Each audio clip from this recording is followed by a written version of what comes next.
So today we're testing COPM, which is a Canadian Occupational Performance Measure. And we are doing this assessment on Sandra, who is played by Abby. And she is a 75-year-old woman with MS. And then the occupational therapist is Julie, and she is the one doing the interview today. Hi, how are you? Good. Good. My name is Julie. I'll be your occupational therapist today.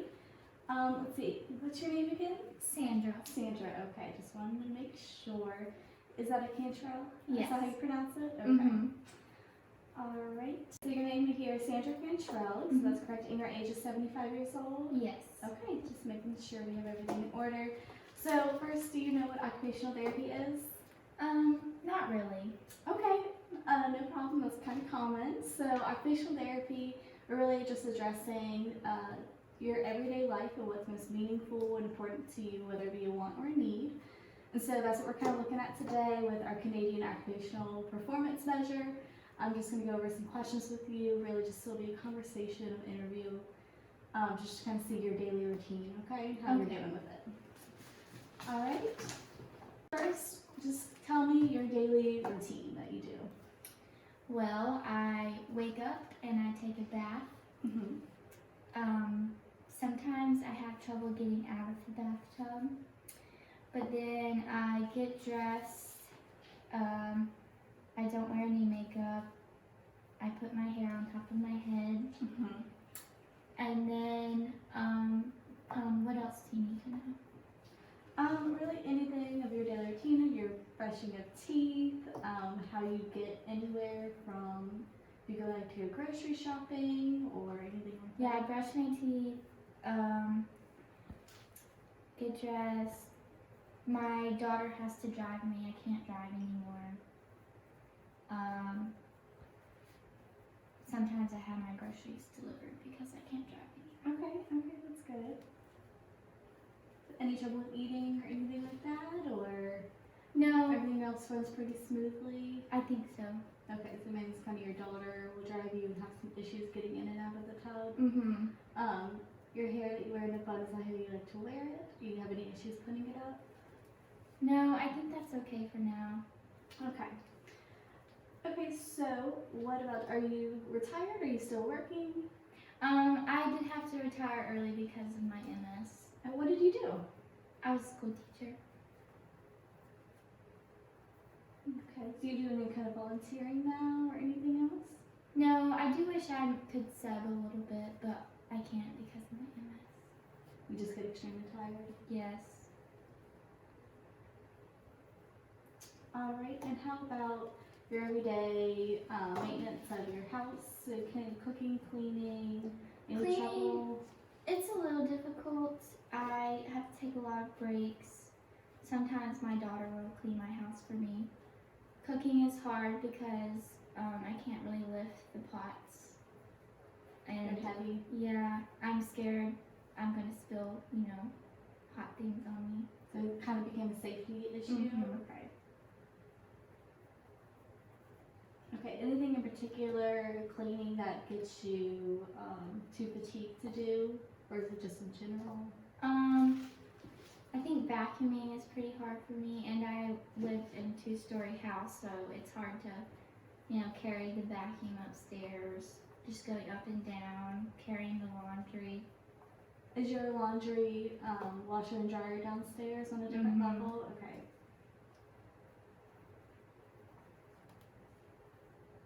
So how are you doing that right now? Are you still carrying it, or does your daughter do that? Downstairs. You push it down the stairs? Okay, and so in terms of... I try not to carry it. Okay. All right. Let's see here. We have another section. So what do you like to do in your free time? I have a dog, so I like to play with him, and I like to read. I knitted this sweater. Oh, very nice. I do some crossword puzzles. I watch Jeopardy. All right. And I go to church. How do you normally get to church? One of my neighbors. Your neighbors will bring you? Okay. Okay, do you do anything else active for yourself? for exercise? No, I just get too tired. Okay. Do you get outside at all, or just sitting outside in the sunlight? I used to garden a lot, but that's pretty difficult for me. Just bending over and stuff like that. So I mainly just sit on my porch with my dog. Okay. Okay, what about any kind of socialization? Do you have family or friends around? How do you like to talk with them? My daughter, I talk to her a lot on the phone, or she comes over, and I have 2 grandchildren that come over. Okay.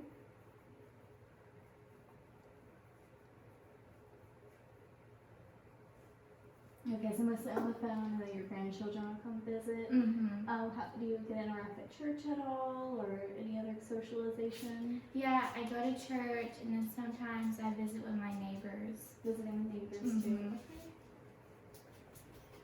All right, great. So we have a couple categories here that I'll let you see. Mm-hmm.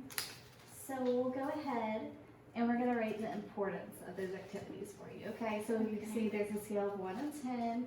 1 is not important at all, and 10 that it is extremely important to you. Okay. Okay. So for our self-care, how important do you think it is for you to be able to bathe? I would say a 9. A 9. Okay. And what about your driving?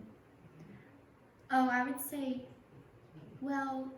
about a 9. I would really want to do that by That's myself. important to you. Mm-hmm. Okay.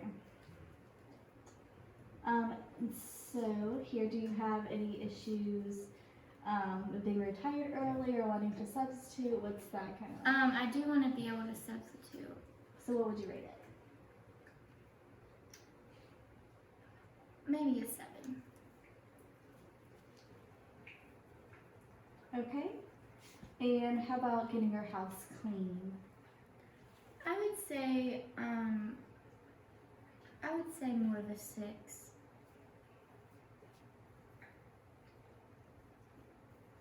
All right. What about cooking? Cooking, I really miss that. I would say A 10 for cooking. Mm-hmm. All right. And what about your leisure activities?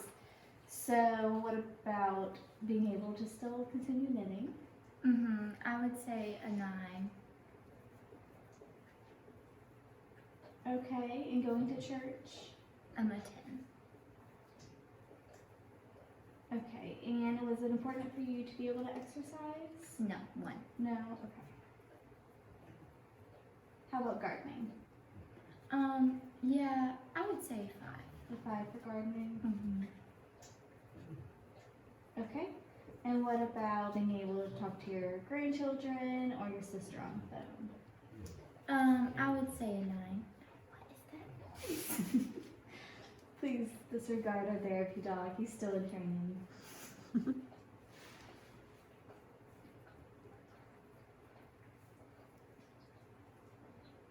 Let's see. You said that was your sister on the phone? Mm-hmm. No, my daughter. Your daughter.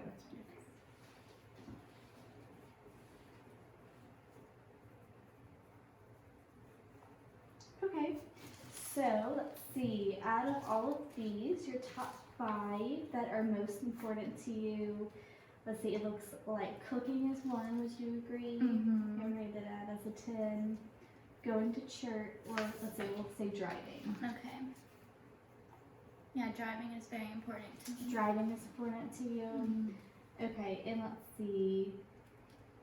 Being able to talk to your daughter, keep in touch. Mhm.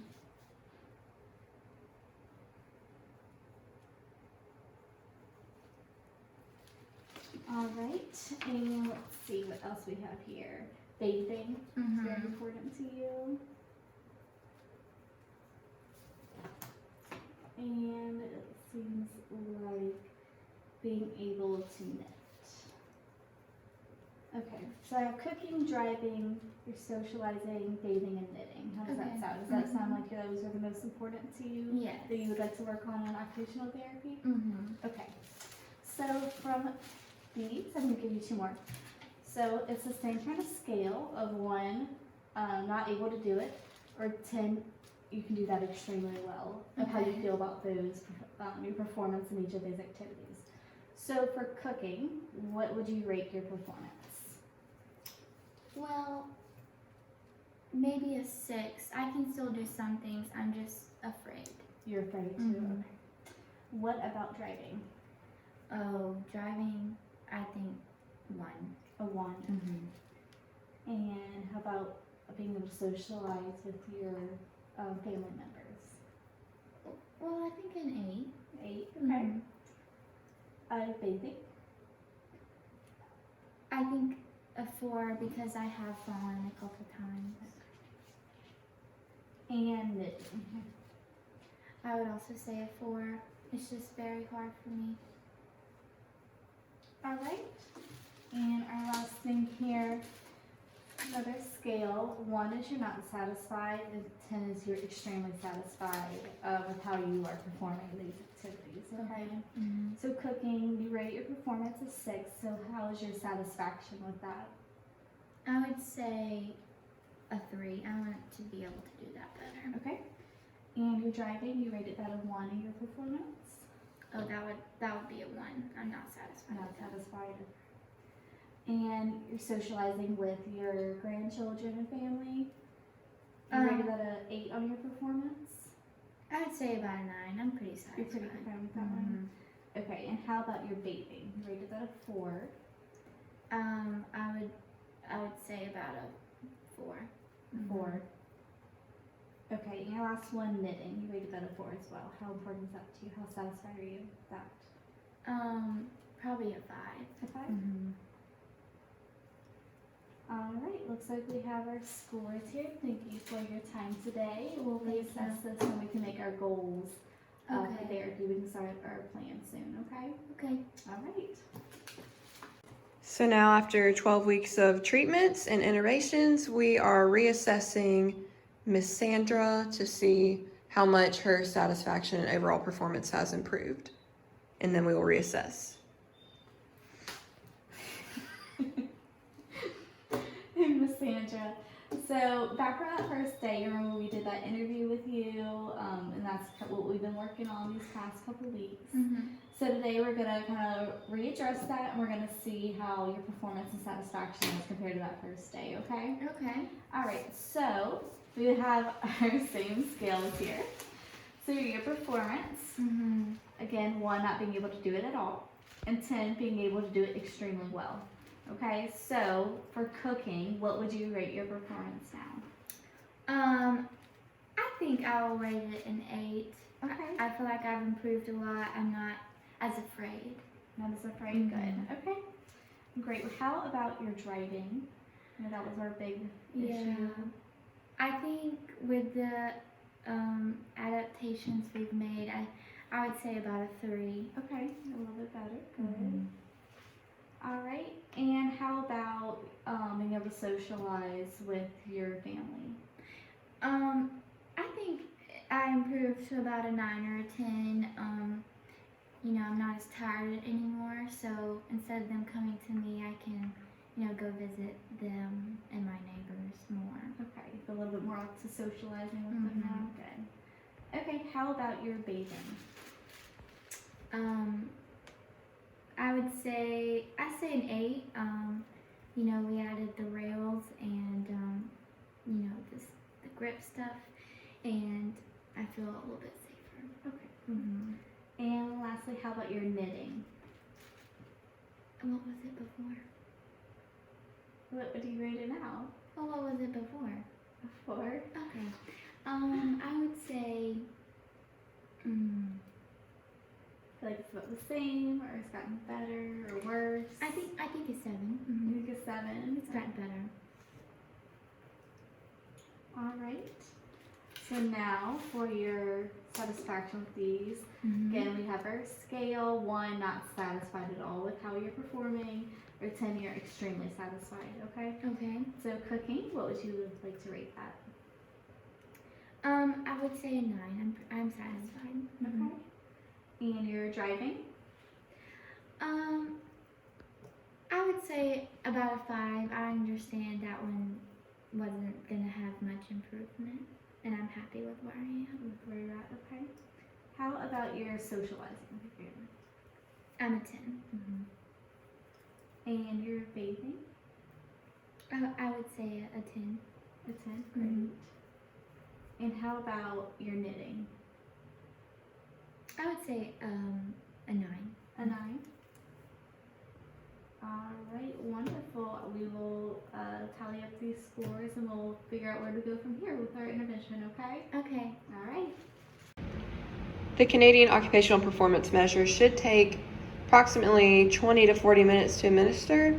Some of the best practices while doing this assessment is that you do it in a quiet area that is free from distractions. You introduce yourself and make sure the client knows what OT is. You ask them open-ended questions and try to keep the conversation as natural feeling as possible.